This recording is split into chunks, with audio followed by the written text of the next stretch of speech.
السلام علیکم و رحمت الله و برکاته. خدمت همه شما هم‌یاران و هموطنان عزیز و گرامی قدر.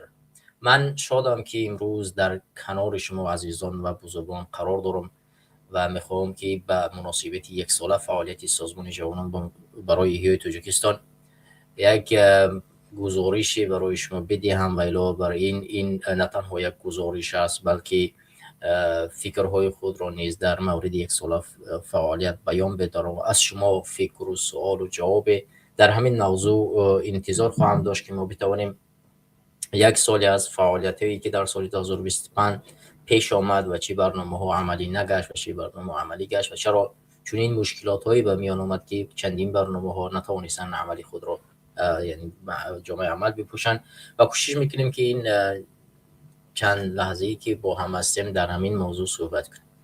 دوستان گرامی، از کسایی که مرا نمیشناسند، مسئولیت بنده از 15 ینور سال 2025 به حیث راهبر سازمان جوانان برای احیای تاجیکستان است و من کوشش میکنم که طول یعنی 11 ماه 11 ماهی گذشته را نیز برای شما گزارش بدهم که ما چه کار و توانایی که داشتیم در خود انجام دادیم و برای برادران و خواهران و هموطنان عزیز و کشور خودمان چه خدمت‌های توانستیم بکنیم و چه نقشه‌هایی داشتیم و چه نقشه‌های عملی شد و چه نقشه‌های عملی نشد. دوستان عزیز و هموطنان گرامی، همطور که شما می‌دونید سازمان جوانان برای تاجیکستان در سال 2014 تأسیس یافت با پیشنهاد راهبر مهاجران مهنتی تاجیک کرامت شریف و راهبر حرکت سیاسی گروه بسیار عمر قوتف و این پیشنهادها از هر جانب انجام داده شدند و سپس این سازمان در 14 یونیو سال 2014 در مسکو تأسیس یافت و راهبر او را مقصود ابراهیموف به عهده گرفت. مقصود ابراهیموف شما همونطور که میدونید بعد از چند ماه فعالیت متاسفانه با مشکلات روبرو گشتند که در فدراسیون روسیه و یک حمله کورد زخمی گردید و سپس بعد از یک مدت کوتاه او را یعنی ناپدید شد و سپس مشخص شد که از جانب حکومت دیکتاتوری ایمانی رحمانوف به کشوری تاجیکستان یعنی دزدیده برده شد و در اونجا به 17.5 سال زندان محکوم شد و این حال تقریبا حدود 10 سال زیاد میشود که مسعود ابراهیموف در پشت پنجره ظالمان قرار دارد و ما اونطوری که میدونیم خبرهای ضد و نقیض زیادی نشر شد که گویا 2.5 سال یا که 4 سال مسعود ابراهیموف را کم کرده باشند، ولی یگان دلیل اثبات کننده ای که چند سال او را کم کردن معین و مشخص تا امروز نیست. ولی به هر حال ما به مسعود ابراهیموف آزادی خواهانیم از دست ظالمان و تمام تلاش و کوشش را میکنیم که بتوانیم مسعود ابراهیموف آزاد کنیم. مسئله دومی که سازمان کار فعالیت کرد، همونطور که شما میدونید در فدراسیون روسیه برای مهاجران مهنتی سال 2014 و 15 بسیار فعالیت‌های زیادی داشت و ما توانستیم در فدراسیون روسیه به چندین مهاجران مهنتی کمک برسونیم، کمک حقوقی، کمک مالی، کمک اجتماعی و این کمک‌های خیلی زیادی بود که ما در سال 2014 انجام دادیم و سپس با مشکلاتی که با ما برآمد ما فدراسیون روسیه ترک کردیم و خارج کشور اومدیم و سازمان در خارج کشور پراکنده بود و بالاخره در سال 2025 سازمان جوانان برای تاجیکستان از زیر چتر گروه بسیار بیرون برآمد و مستقلیت خود اعلام کرد. حالا در طول 11 ماهی که ما مستقلیت داریم، دوستان گرامی و هموطنان عزیز که تحت راهبری من است و فعالیتی که انجام دادیم کوشش میکنیم در چند نکته برای شما او را بیان بداریم. دوستان گرامی و هموطنان عزیز، نقشه‌های کوتاه مدت و دراز مدت بود که ما میتونستیم انجام بدیم، یعنی انجام بدیم. بعضی از نقشه‌های کوتاه مدتی ما خوشبختانه عملی گردید، مثلا درخواست کردن و پیدا کردن برای پرونده‌های زندانی‌های سیاسی، یعنی ما توانستیم ارتباط برقرار کنیم. ما امسال یک سفر داشتیم به کشور لهستان و در کشور لهستان با چندین نماینده های کشور ملاقات کردیم و در اونجا توانستیم با ارتباط هایی که برقرار کنیم که بتوانیم این پرونده هایی را که ما میخوایم در آینده درخواست بکنیم و برای اونها کمک تلاش کنیم که بتوانیم یک فایده یک مفاد بیاریم، از این راه استفاده کنیم. این اولین فعالیتی بود که ما توانستیم در سال 2025 یعنی ارتباط برقرار کنیم و از تمام مسائل های مهمی که میتوانم درخواست پرونده ها را به دادگاه بین المللی ببریم انجام میدیم. و ما همونطور که شما میتونید نامه‌هایی نوشتیم به سازمان ملل متحد و دیگر سازمان‌های جمعیتی از جانب سازمان، اما متاسفانه ما نتوانستیم روند این رو ادامه بدیم به خاطر که دلایل‌هایی که لازم است، از جمله شخصی که ارتباط نزدیک دارد با همین اشخاصایی که ما روان میکنیم دسترس نیست. یکی از مشکلات‌های مخالفت امروزه ما همین است که بیشتری بچه‌هایی که در سال 2014 و 15 به میدان مبارزه آمدن، آنها فرد تنها هستند، یعنی یک فرد از یک خانه بیرون به سیاست آمده است و اونها خشتوار و نزدیکانشان از حکومت امام رحمه الله بسیار سخت میترسد و اونها هیچ ارتباطی به مخالفان ندارند و ارتباط هم برقرار نمیکنند و این باعث میگرده که ما نمیتوانیم از کسانی که امروز در زندان هستند بتوانیم به هر رسوم از اونها یک خشتوار دادر رکر نمیفهم هر اقوامی که باشد پیدا کنیم که بتوانیم از اسم او ما مراجعت کنیم. همچون سازمان ما حق حقوقی را نداریم که از نام سازمان از حقوق یک نفر دیگر درخواست بکنیم و اون کار فعالیت رو ادامه بدیم و پرونده او رو به دادگاه ببریم. یعنی به طور عموم می شود، ولی در حالتی که ما بتوانیم همچون فرد مشخص کنیم و باید این پرونده دیده شود، متاسفانه انجام داده نمیشه.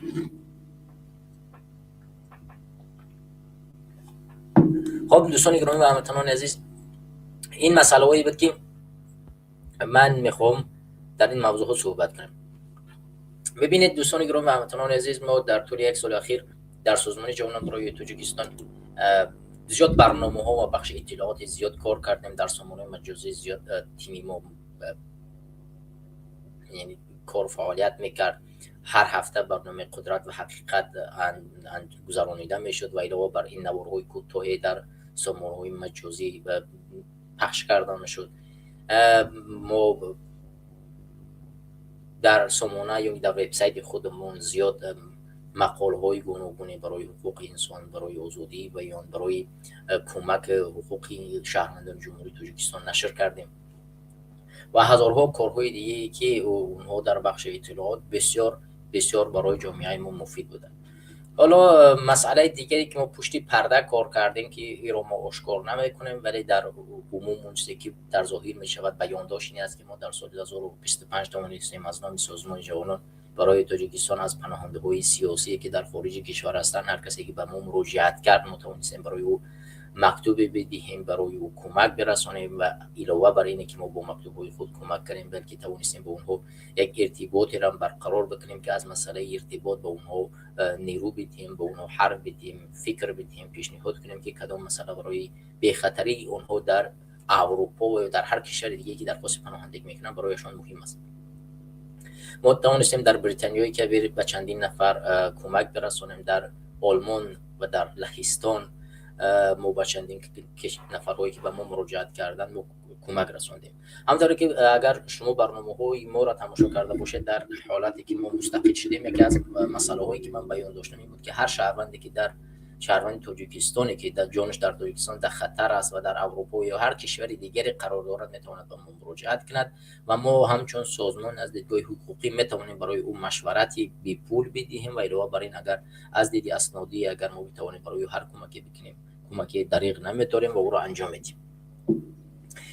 خب این مسئله هایی بود که ما در طول یک سال اخیر انجام دادیم و مسئله ها رو ما میتوانیم به طور دیگری بازم بیان بکنیم. حالا مفاد این مسئله هایی که ما انجام دادیم چی است؟ ما در مسئله اول برمیگردیم به اون نقطه‌ای که ما ارتباط برقرار کردیم برای درخواستی پرونده های زندانیان سیاسی به سازمان ملل متحد و دادگاهی گاگاوی و سازمان های دیگر. این مسئله بسیار یک مسئله مهمی است که ما در تاریخ میدونیم که زیادی مسئله هایی که ما اگر با او دست بیابیم از جمله همین زندانی های سیاسی این میتواند برای تاجیکستان یک مفاد بزرگی برساند. مسئله اول ببینید زندانی های سیاسی بلاروس نه تنها یک مراتبه بلکه چند مراتبه میشه آزاد کرده میشه. مثلا در سال 2015 امریکا چنان فشار را بالای حکومت بلاروس زیاد آورد که چندین زندانی سیاسی را آزاد کرد، از جمله شبنم خدایداد و یک فعال سیاسی تاجیک عینی مقیم لهستان است. اون نفر در همین زندان بلاروس قرار بود و با همین شرطنامه امریکا که باید این زندانیای سیاسی آزاد کرده شدن، او از زندان آزاد کرده شد و چندین زندانی سیاسی دیگری حکومت بلاروس آزاد کرده شد و باز هم امسال یعنی سال 2025 با فشارهای امریکا و شرطنامه‌هایی که اونها بستن و چندین تحریم‌هایی که از بلاروس برداشتن، بلاروس چندین زندانی‌های سیاسی دیگر را آزاد کرد. چگونه این زندانی‌های سیاسی معین گردیدند که اونها زندانی سیاسی هستند و چرا اونها در امریکا اسمشان نوشته شد، در سازمان‌های با نفوذ اسمشان نوشته شد، چرا اونها در علاوه کدام تحریم‌های از بین برداشته شدند؟ چون مخالفان همین حکومت بلاروس بسیار فعالانه اشتراک کردند، عاقلانه کار بردند و درخواست کردند، فشار آوردند تا حکومت بلاروس رو امریکا تحریم بکند یا اینکه به اصطلاح روسیه سانکسیا کند.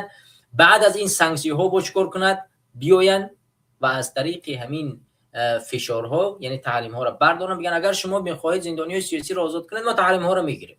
و واقعا هم چنین شد و در عوض اونه که حکومت بلاروس باید بازونو نشیند و پول بگیرد از امریکا و مفاد بگیرد و چیزی رو بفروشد، چیزی برای اقتصادش در بیاید، گفت که من از بر همین زندانی ها میگذرم و من آزاد شو میکنم، فلان تحریم ها رو از روی سری من بردارید. این یک مسئله است. مسئله که ما اگر مخالفای تاجیک بتوانیم عاقلانه کار کنیم، از دیدگاه دیپلماتیک قوی کار کنیم و بتوانیم تمام اشخاصایی که امروز در داخل تاجیکستان در زندان هستند اونها را نامشون اسمشون را به دادگاه بین المللی و سازمان ملل متحد به امریکا و هر کشورهای اروپایی دیگر برسانیم، این عاقبت چی می شود؟ اون نقطه مهم میرسیم که فردا تحریم ها علیه حکومت رحمان خیلی زیاد خواهد شد. ما امروز اولین تحریم ها رو در مقابل حکومت امالی رحمانوف همین سال 2025 دیدیم که 3 بانک با نفوذ تاجیکستان که به خانواده امالی رحمانوف تعلق دارند چیکار کرده شدن؟ سانکسیا زده شدن و اون بانک ها عین حال هیچ داد و گرفت به کشورهای اروپایی انجام دادن نمیتوانند. این خودش یک از بزرگی و پیروزی مخالفان و علاوه بر این کشورهایی است که با همین مخالفان داد و گرفت میکنند. البته این مسئله در آینده اگر که تحریم ها زیاد کرده شود، مثلا میگیریم که فردا شاید هواپیمای سامانه را پروازش را به خارج کشور ببندند، مثلا شرط میگذارن که تا زمان چندین زندانی سیاسی آزاد کرده نشود هواپیمای سامانه دیگر حقی ندارد در آسمان اروپا یا که از کشورهایی که زیر نفوذ ایالات متحده آمریکا هستند استفاده برد. با این طریق اگر حکومت امالی رحمانوف با این فشار رو نآورد، اگر که با این فشار تن نتید و نیاید بگه که بله من آزاد میکنم، شرکت سامانه برشکست میشود و اگر دیگر شرکتی را باز کنند باز امریکا اون شرکت دیگر را چیکار میکند؟ تحریم میکند، زیرا نفوذ قوی دارد. از همین دیدگاه این مسئله میتواند برای ما یک فایده و مفاد خیلی بزرگی داشته باشد و از همین دید من میگم که این مسئله هایی را که ما اینجا انجام میدیم، کار و بار را که ما میخواهیم یعنی با اونها نویل بگردیم، این مسئله ها مهم و مهم خواهم بود. مسئله دوم مسئله بخش اطلاعاتی است. بس مسئله بخش اطلاعاتی هم طوری گفتم ما در سازمان بسیار فعالانه کار میکنیم در این سمت. ما هم طوری که شما میبینید من هر هفته خودم در برنامه هستم، بخش اطلاعات و بیشتر تبلیغ میکنن و در سامانه وبسایت خدمت زیاد مقاله ها می نویسیم، از حقوق مهاجران مهنتی دفاع میکنیم، از حقوق مظلومین دفاع میکنیم. این مسئله مهمیت خودش را بسیار زیاد و سطح خیلی بالا دارد. یکی از مسئله های مهمی که این کار انجام میدهد این بیداری سیاسی مردم رو در تاجیکستان زیاد میکند، تفکر این مردم رو دیگر میکند، انقلاب فکری رو در جامعه میآورد. ما اگر مثلا مثال عادی را بگیریم، شما ببینید در سال 2000 مثلا پیش از اون که اون مرحله قوت به خارج کشور آمد، کدام نفر میتوانست مستقلانه از مردم عادی امالی رحمانوف رو همچون دیکتاتور یا اینکه خائن و یا که امثال چنین اسمها نام ببرد؟ هیچ کسی توانایی این چیز را نداشت و کی میدانست که باید تاجیکستان مستقل باشد از حکومت روسیه، از حکومت چین، از امریکا، از کشور دیگری. این مسئله ها در بین مردمی ما تقریبا وجود نداشت. ما امروز میبینیم که بخش اطلاعات تو اون درجه را به جامعه ما یعنی نفوذ کرده است و افکار مردم را تغییر داده است که امروز مردم ما در کوتاه‌ترین فرصت در بخش اطلاعات در امریکا، اروپا، روسیه، چین، در جهان چه میگذرد، در کوتاه‌ترین فرصت او را به زبان تاجیکی ترجمه میکنند، چون اون بیننده دارد. این نتیجه کسی که او را ترجمه میکنند نتیجه کاری اون نیست، نتیجه کسایی است که سالها برای انقلاب فکری مردم کار میکنند. یعنی به مردم فکر میکنن، فکر میکنند که ما همجا حرف میزنیم، فکر میکنیم، این مردم از اینجا فکر نمیگیرد و میرود. بیشتر این مردم از مسائل سیاسی که مستقیما به حکومت ربط دارد میترسن، ولی وقتی که اینجا فکر میگیرن، انقلاب فکری در اینجا وارد میشود، آنها میرن از طور دیگر با اون کار میبرن، نوارهای گوناگونی رو نشر میکنن، در مسائل گوناگونی صحبت میکنن گلوبالی، که این مسئله دیدی آنها را به جامعه جهانی، به تاجیکستان آهسته آهسته تغییر میدهد. مثلا ببینید، ما در حالتی که امروز قرار داریم، یعنی در سال 2025، این حالت رو ما چگونه، مثلا شما ببینید در زمانی که به فلسطین، به غزه حمله کرده شد، ما اولین شده 3-4 تا برنامه پخش مستقیم گذراندیم. در مسئله ایران، وقتی که به ایران حمله کرده شد، ما 4 تا یا 5 برنامه پخش مستقیم گذراندیم. و این مسئله ها چی را نشان میدهد؟ همون طور در مسئله اوکراین ما در گروه 24 زیاده از 4-5 برنامه گذرانده بودیم. این مسئله ها را ما چرا باید به جامعه تاجیکستان با زبان ساده خودشون بیان بداریم؟ ما میتونیم که وقتی خودمون در اینجا مصرف نکنیم، بگیم لازم نیست و برویم. چرا با این کار رو میکنیم؟ چون جامعه ما تاجیک‌ها باید بفهمن که جهان چگونه اداره کرده می شود و کی برای ما منفعت می آورد و کی برای ما ضرر می آورد و با کی ما می توانیم کار بکنیم و با کی نمی توانیم کار نکنیم و در کجا ما می توانیم از زیرکی سیاسی استفاده کنیم که فردا قربان نشویم. یعنی شما هدف رو فهمیدید، منظور از برنامه چی است؟ مثلا فلسطین سالهاست جنگ می شود، شما دیدید که فلسطین در تنهایی قرار گرفت و کو همون ارباب، همون کشوری که امروز در پناه، یعنی که فلسطین میتونه در پناه او قرار بگیره، برای او امکانیت میدهد. کو ترکیه ای که سالهاست مثلا وعده میزند، لاف میزند که من میتوانم از حقوق مردم فلسطین دفاع بکنم، چون فلسطین آخران استقلالیتش در زیر دولت عثمانی ها بود و اون میراث دولت عثمانی تقریبا به شما رفت نمیشه امروز و باید دولت ترکیه با تمام هستی خود از فلسطین دفاع میکرد، دفاع نظامی. ولی تو امروز جسارت نمیکند نیروهای خود رو وارد غزه کند، چون حماس تا حال اجازت داده است که میگن من آماده ام نیروهای ترکی بیایم وارد اینجا شود و در مقابل اسرائیل بیستن، ولی تو امروز جسارت نمیکند این کار انجام بده. برای چی؟ چون از ارباب اساسیش که امریکا هست اجازت نیست. و همین گونه چرا مستقیما ایران تو امروز وارد جنگی دقیق برای غزه نمی شود؟ چون ایران میداند که هیچ انسان در پشت ایران قرار نمیگیرد و کوتاه‌ترین حمله تمام دولت‌های خاورمیانه از جمله همین عرب‌های کثیف را در مقابلی که قرار میدهد ایرانی‌ها قرار میدهد و امریکا اینها را فشار میارد و این دولت‌های عربی در مقابل همین ایران میجنگند و از هر طریق ایران را چیکار میکنن؟ ذلیل میکنن و پراکنده‌اش میکنن.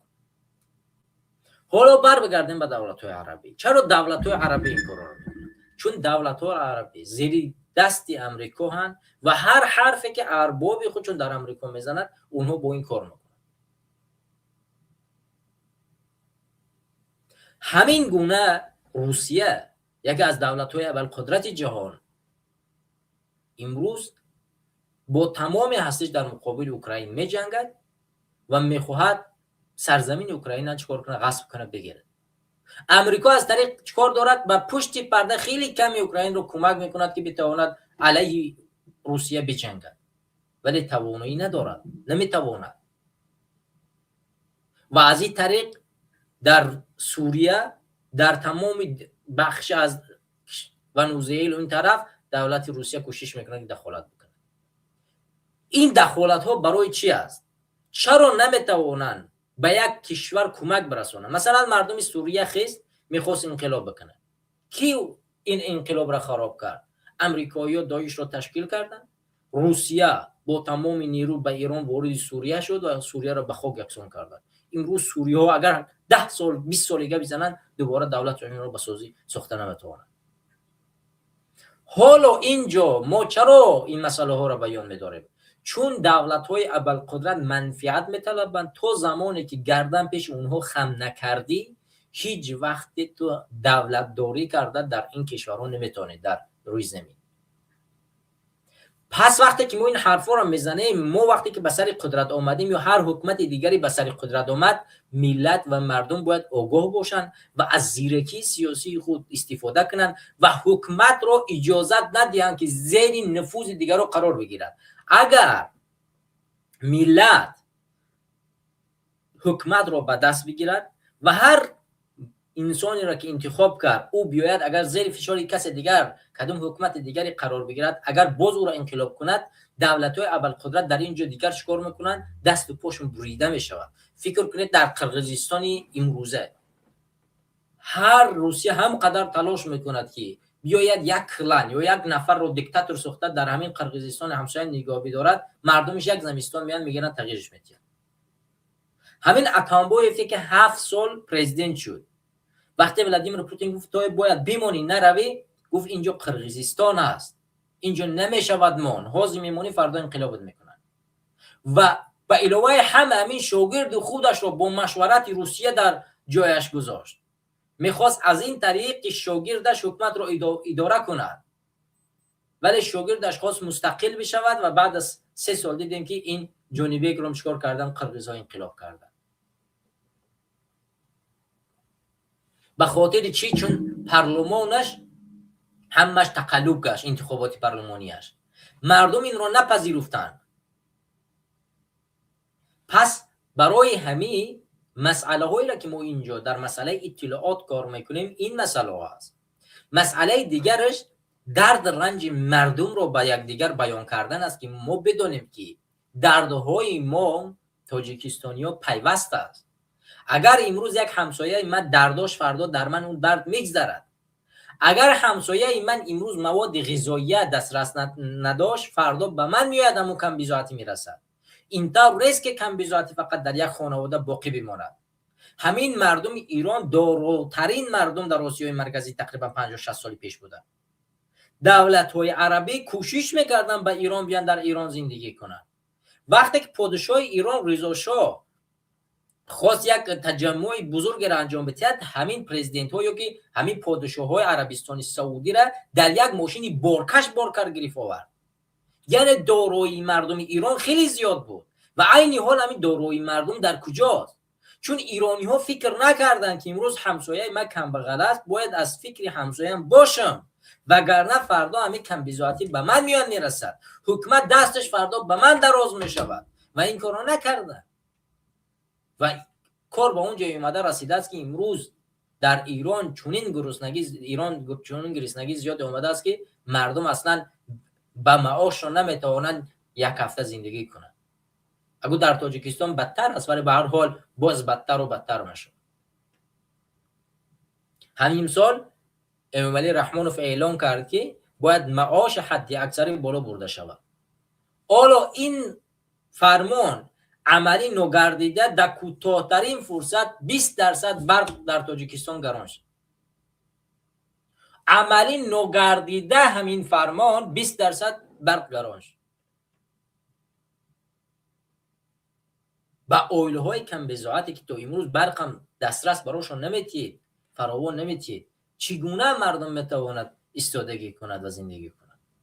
این مسئله هایی است که وقتی ما بیان میداریم در مسئله های اطلاعات و صحبت میکنیم، مسئله هایی است که هر یک از کسی ما باید از این یک بهره بگیرد، از این فایده بگیرد، از این فکر کند، درد همسایه‌اش را درد خودش بداند، درد همقشلاقی‌اش را درد خودش بداند، درد همشهری‌اش را درد خودش بداند.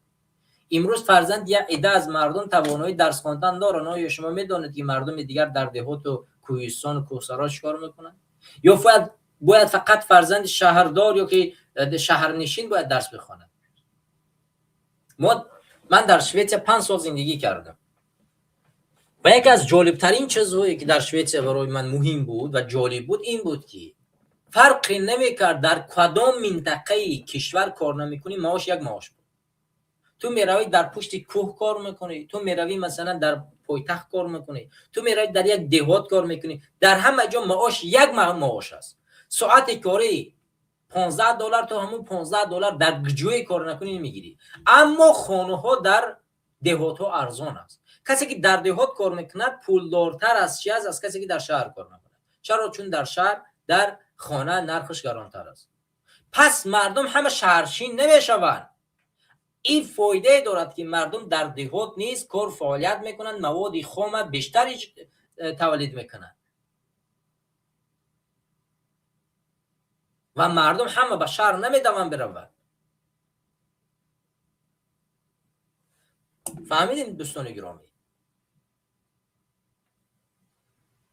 برای همین وقتی که ما در اینجا صحبت میکنیم تمام صحبت ها یک مفهوم خاصی دارد. مفهوم های خاصی آنها با نقشه و با برنامه پیش می رود. من وقتی که سازمان رو جدا کردم و حتی پیش از جدا کردن سازمان یک استراتژی و نقشه کشیدم که کوتاه مدت و دراز مدت بود. من میخواستم از چندین اشخاص معینی را چکار کنم به سازمان تبلیغ بکنم و کوشش کنم که از همین راه بتوانیم یک نقشه بکشم و از نقشه کار بریم برای تاجیکستان انقلاب. اما وقتی دیدن که نقشه های کوتاه مدت کار نمیکند، زیادی از حتی فعالان مبارز متاسفانه آماده رفتن برای وطن و انقلاب کردن نیست. ایده و فکر نظری که چگونه ما میتوانیم بریم و آمادگی برای رفتن وجود نداره. و پس برای همین وقتی که ما سازمان را جدا کردیم یکی از نقطه های مهمی که در اونجا بیان داشتیم این بود که ما به شما وعده انقلاب در آینده تاجیکستان رو عین حال نمیدیم. به شما هیچ وقت دروغ نمیگیم که ما فردا انقلاب میکنیم و سیاست رو در آخرین نقطه قرار میدیم. ما از دیدی فکری، تبلیغاتی، حقوقی به شما کار میکنیم، کمک میرسونیم و اگر در همین روند ما فکر نظر انقلابی توانست در دو گوش مردم جای شد و اون مردم آماده انقلاب بود، ما میتوانیم یک انقلاب را چکار کنیم، راهش را برای شما پیشنهاد بکنیم که بتوانیم با یک جایگی به این استراتژی و نقشه بریم راه را چکار کنیم، طی بکنیم.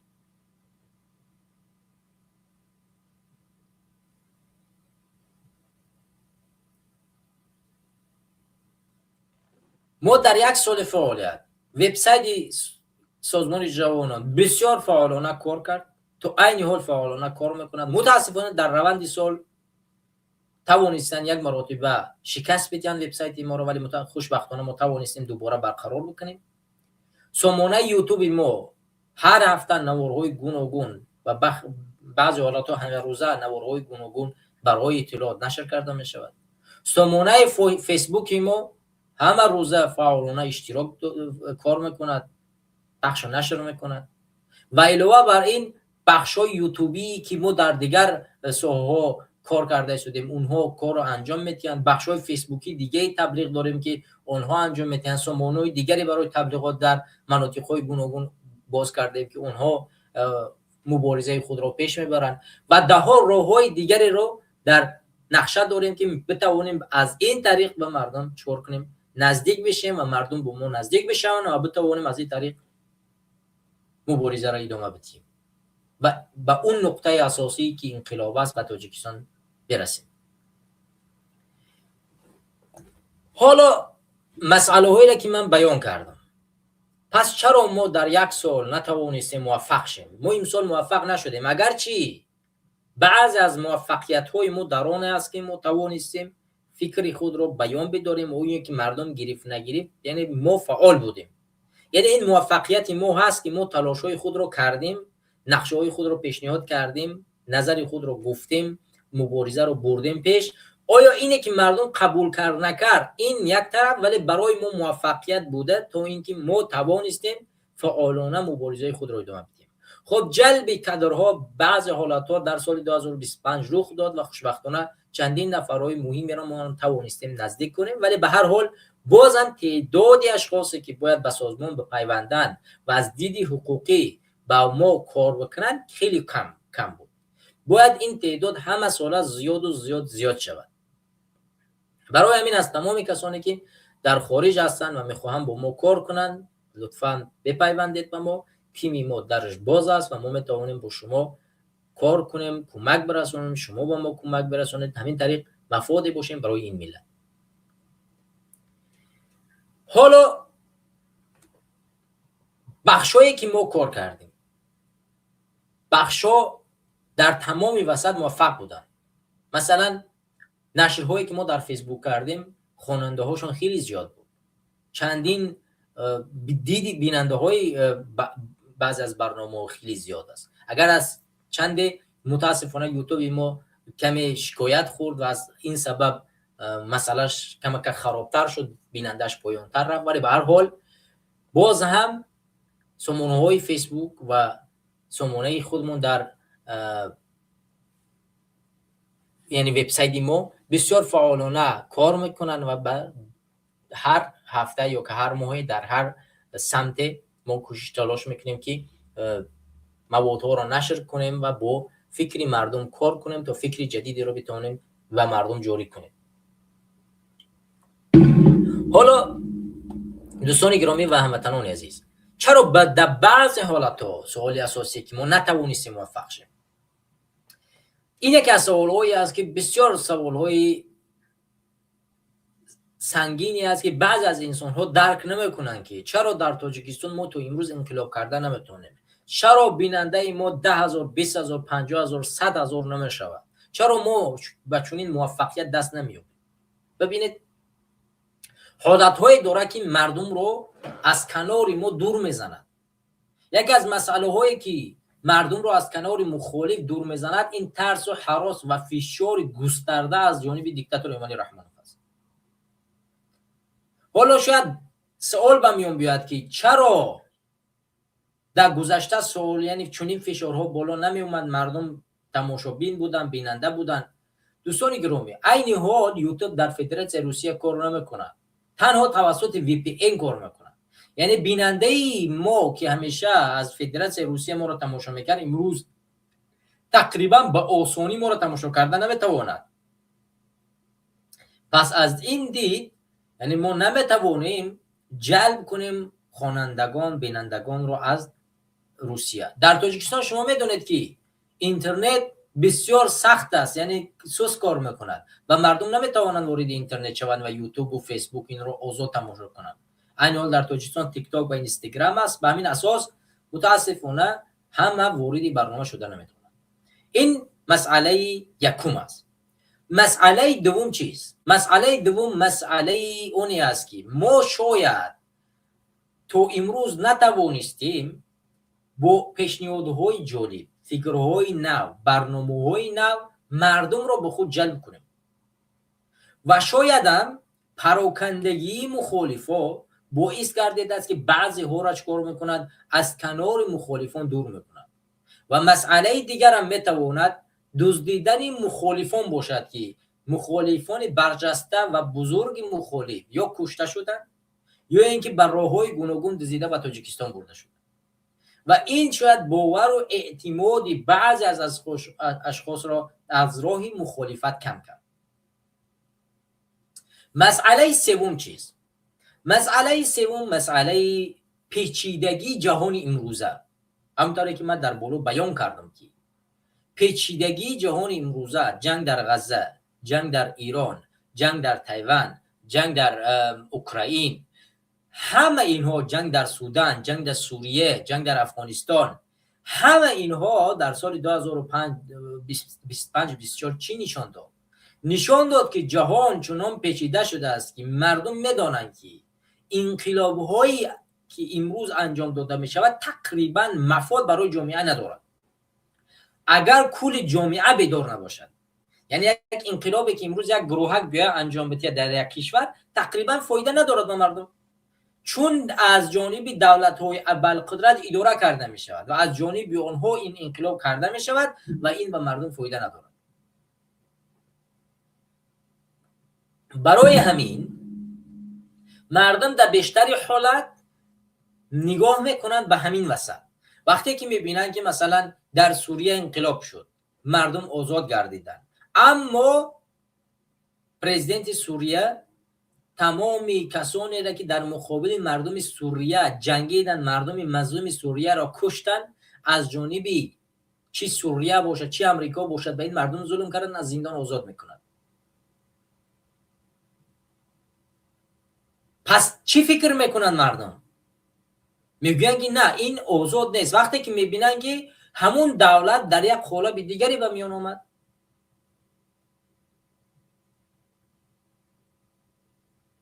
پس مردم اعتماد و باوریشون چیکار میکنن؟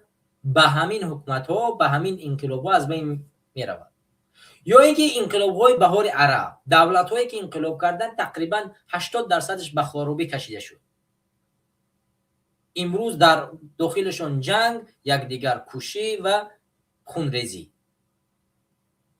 این باعث همه اینو باعث میگرده که مردم چیکار کنن؟ قفاشینی کنن، نظرشون رو دیگر کنن.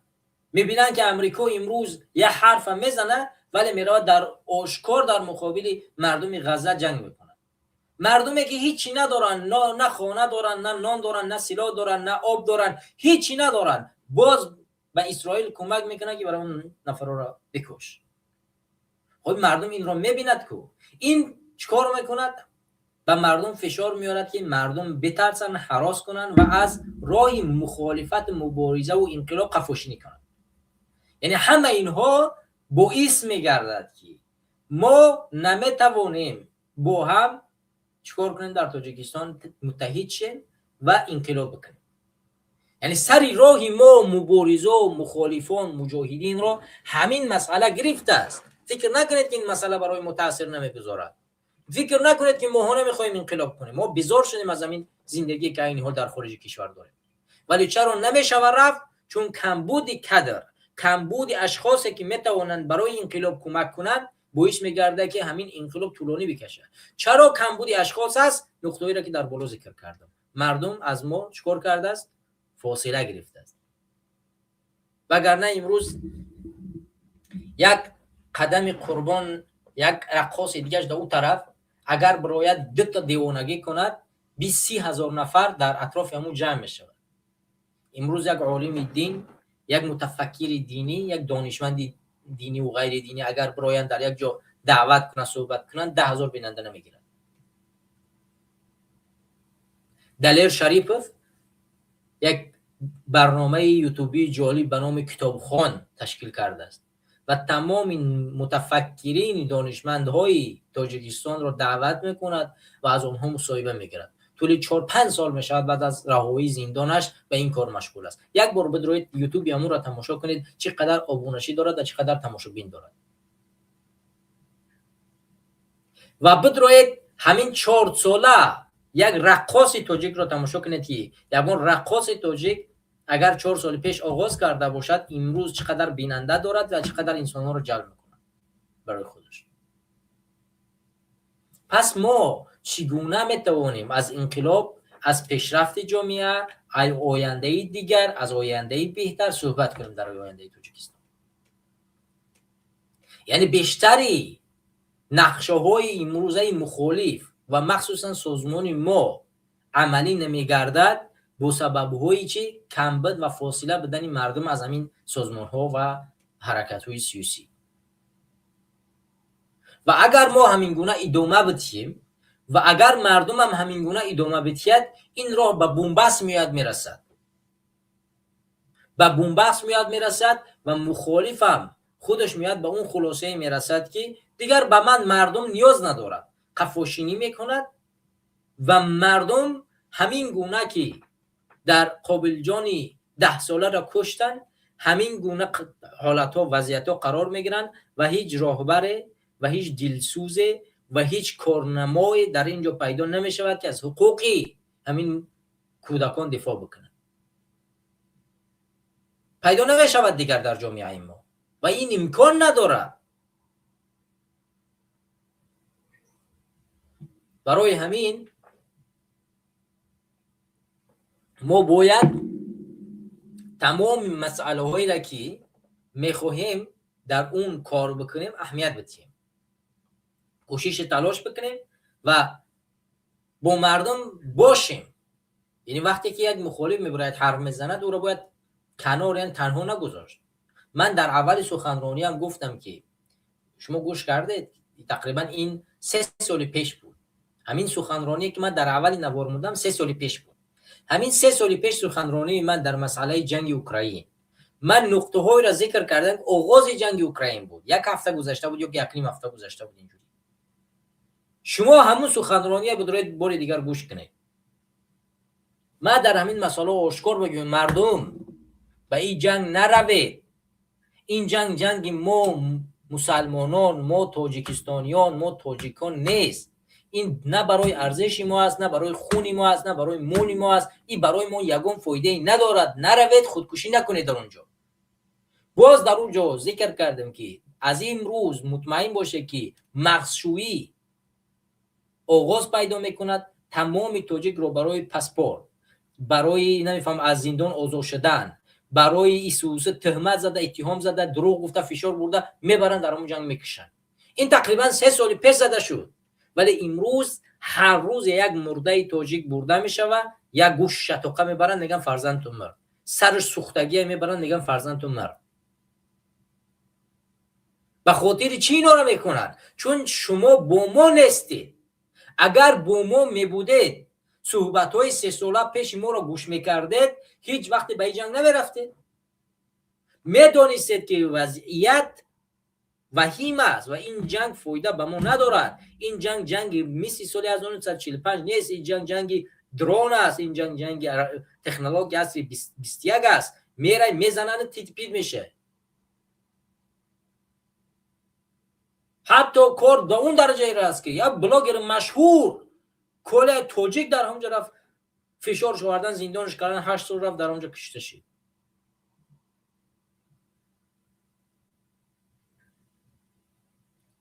شما ببینید فعال جامعه، یک فعال میرود خود رو قربانی میکنه در اونجا. نه شهروند روسیه داشت نه چی، فقط به خاطر که از زندان آزاد شد در اونجا میره خچه میکشه.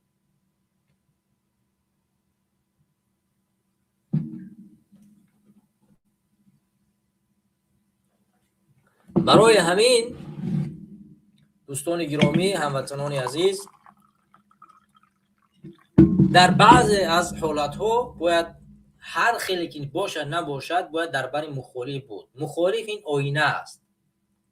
آینه ای است که تمام مشکلات های جامعه رو میبیند، چون وظیفش همین است. وظیفش دیدنی شکاف ها، نارسایی ها و جایی است که اون رو حکومت باید بهتر کند.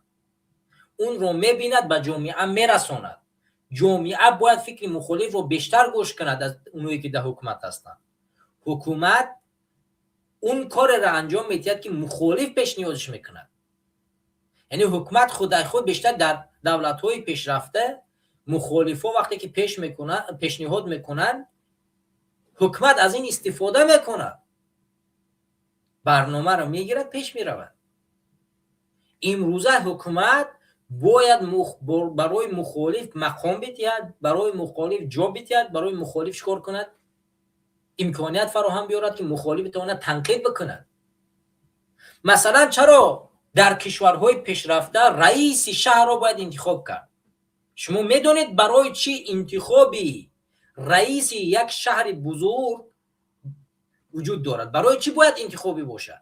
چون یک مخالف، کسی که برنامه داشته باشد، هر کسی که باشد بتواند وارد همین انتخابات شود و از طریق اختلاف عملی، مخالفت عملی چیکار کند؟ برنامه‌اش را جاری کند.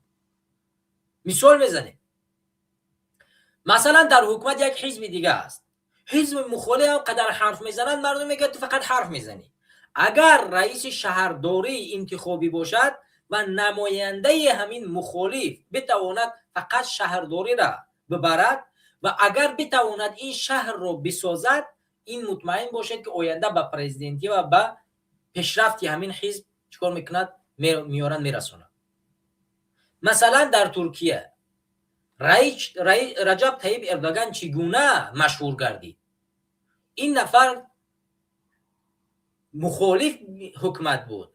وقتی که در انتخابات شهر استانبول پیروز گردید، استانبول را کلادس بود که زیر زمین ها را آنها را ساخت و مردم استانبول که در بو و توپ زندگی میکردند و بعد از ساختن این نقشه اردوغان را دوست داشتن، او را آوردن به پرزیدنتی رساندن. رئیس یک حزب مخالف توانست شهری که سالها زیر نم زیر بو و توپ قرار داشت از این نجات بدهد و او آمد آینده خودش پرزیدنت شد. چرا؟ چون شهرت پیدا کرد، با مخالفت عملی توانست پیروز شود. امروز در تاجیکستان مخالفت عملی وجود ندارد چون امکانیتاش نیست. و اگر من و تو آینده به تاجیکستان برگشتیم و اگر امروز ما با یکدیگر ارتباط داشتیم، مطمئن باشد که فردا چنین حکومت به میان میاد که شهرها رئیساشون انتخاب کرده می شود و مخالف صدایش شنیده می شود و جامعه او را از رسانه‌های دولتی و رسمی میشنود.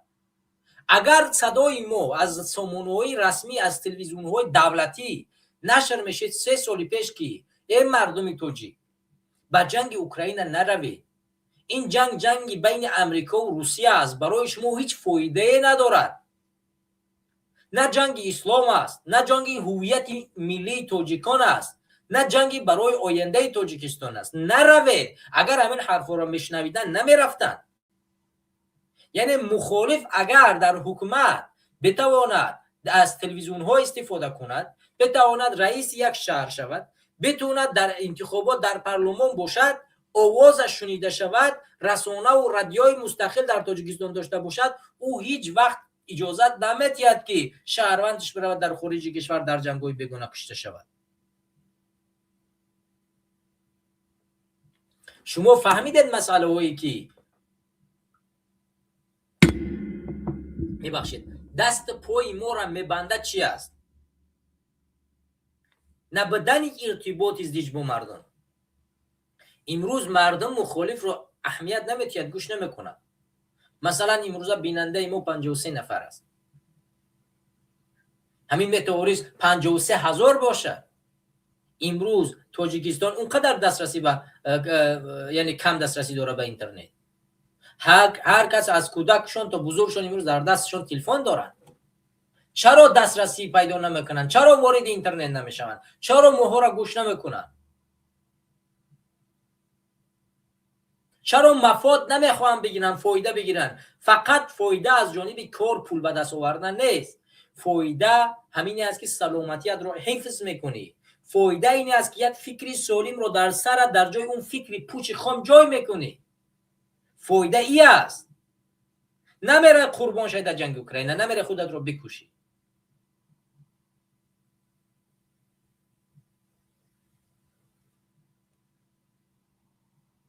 برای همین همچون رهبر سازمان جوانان برای تاجیکستان این نقطه ها بسیار مهم بود که با مردم صحبت کنیم، حرف بزنیم و بفهمونیم که نقشه ها و برنامه هایی که عملی نمیگردن تمامی سبب هاش این همین است. یکم مشکلات جامعه، دوم مشکلات مردم، سوم این مشکلات جهانی است که سری راه ما رو گرفته است. همه اینها با هم وابسته است. ما تمام تلاشونه میکنیم، کوشش میکنیم، حرف میزنیم، نقشه میکشیم، پیشنهاد میکنیم و اگر اون چیز از جانب مردم نادیده گرفته شد، این مشکل رو باید در مردم جستجو کرد، در ما نه. مردم است که باید امروز بیاید پیگیر باشد، بیاموزد، سنجش کند، ببیند که فلان انسان چی میگوید، فلان انسان چی نمیگوید و باید من در کجا بتوانم کمک برسانم، در کجا میتوانم مفاد برسانم، در کجا میتوانم مفاد بگیرم و چه چیز برای من فایده داره، چه چیز برای من ضرر داره. این مردم باید این کار رو انجام بدهد. من نمیتوانم اصلا مردم بیام خودم زنگ بزنم بگم برادر بیا من میخوام در فلان سمت با تو کمک بکنم، یا که مثلا بگیریم همین روز از تاجیکستان برای من اگر 100 تا زنگ تلفنی بیاد برادر عبیدالله سعیدی، من میخواهم پشت پرده همچون اعضای سازمان یا همچون یک طرفدار با تو کمک کنم، من در داخل تاجیکستان چیکار را میتونم انجام بدم؟ اگر 100 نفر من را زنگ بزنن، من 100 تا کادر در داخل تاجیکستان در داخل دوشنبه داشته باشم، 100 تا کادر دیگه در خوجند، 100 تا کادر دیگه در قرغن تپه، 100 تا دیگه در رشت بدخشان، بدون چه اتفاق به میومد؟ اگر هزارها جوان امروز زنگ میزدن از داخل وطن، ما با هم کار میکردیم، حکومت رحمانوف در کوتاه‌ترین فرصت تمام نقشه‌هایی را که ما میخواستیم اجرا میکرد. هیچ وقت اجازه نمیداد شهروندان بروند در اونجا کشته شوند، چون مردم وارد برنامه ها نمیشود، مردم همکاری نمیکند، ترس و هراس رو زیاد کرده است. این باعث میگرده که ما اوت پیشرفت نکنیم، جامعه پیشرفت نکنه، حکومت ظلمش رو بیشتر کنه. مشکلات تنها در گردن ما نیست، مشکلات رو باید هر کس در خودش بجویه که چرا دیگران جانشان رو در خطر گذاشتن، جان پدر مادر رو در خطر گذاشتن، امروز برای این ملت و این کشور میبرن، سخن میکنن، حرف میزنن، درد دل میکنن و از ما کمک طلب دارن که برادر بیایید مبارزه ببریم. من از هیچ کس کدام میشم تو امروز یک ذره پول نخواستم و در آینده هم پول از شما طلب نمیکنم.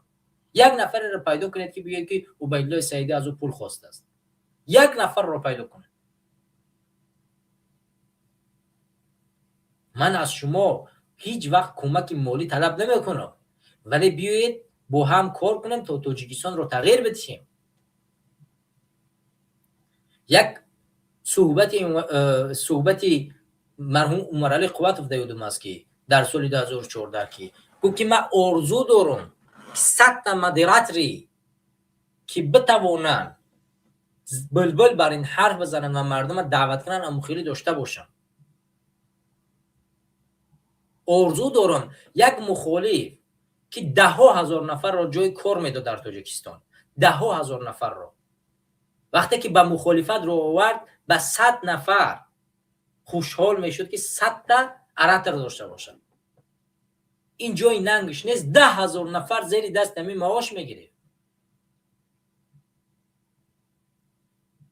پس چگونه شما مردم و بعضی از مردم میان پیشنهاد میکنن که چرا شما از این طریق انقلاب کنید، چرا شما انقلاب نمیکنید؟ حالا از کجا بشه ودمون انقلاب؟ چرا ما در طول 1 سال مبارزه در سازمان جوانان مسئله انقلاب تقریبا صحبت نکردیم؟ چرا در این موضوع ما وارد نمیشویم؟ چون نظری ما، فکری ما این است که مردم باید آماده چنین یک برنامه نقشه باشه. تا زمانی که از هر مناطق تاجیکستان برای من 50-100 تا زنگ نیاید، من انقلاب را هیچ وقت در فکرش نخواهم بود. تا زمانی که مردم ما آماده نباشه و قربانی نکنه، این انتظار او را نخواهیم داشت که ما میتونیم در تاجیکستان انقلاب کنیم. این انقلاب این چیز دور بگردانه. باید هیچ زنگ تلفنی من زنگش باید خاموش نشود. همون قدر زنگ زیادی بیا که برادر من چیکار کنم، کجا برم و چیکار باید انجام بدیم.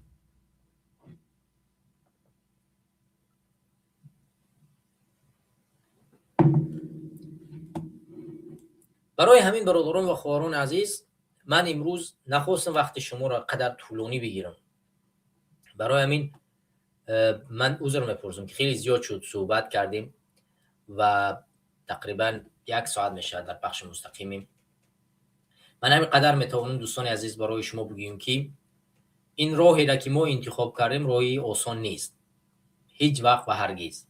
این راهی آسان نیست، راهی سخت است، دشوار است و رفتنش هم آسان نیست و هر کس توانی رفتن این راه را ندارد و باید مطمئن باشی که رفتن این راه به دست هر کسی نیست. هر کسی که جسارت ندارد، اراده ندارد، اون تا آخر این راه نمیزند. اما یک چیزش از همه مهم است که این راهی درست است، این راهی حق است و در راه حق باید ایستادگی کرد و مبارزه برد. این چیز مهمترین است و من امیدوارم که آینده مردم تاجیکستان، مردم جوان، مردم آگاه این راه را همچون ایدئولوژی، همچون روش زندگی قرار میتین و مبارزه را برای آینده تاجیکستان ادامه میدهند. مطمئن باشید که اگر ما توانستیم با این جوان، با این نیرو پیش رفتیم، آینده وطن خود را میسازیم. در غیر صورت وطن ما از بین میرود. در غیر صورت جوانی باقی نمیماند که بتواند فکر سالم داشته باشد. در غیر صورت ما فقط نگاه میکنیم همین دیسکوتک کلوب ها را، همین فاحشه ها را، همین جوانایی که امروز فقط با سرود، رقص، نمیفهم عرق خوردن، دختر بازی کردن، با همین حالت این نسل خواهیم دید. دیگر انتظار دیگر را نداشته باشید. امکان ندارد که انتظار دیگر باشد.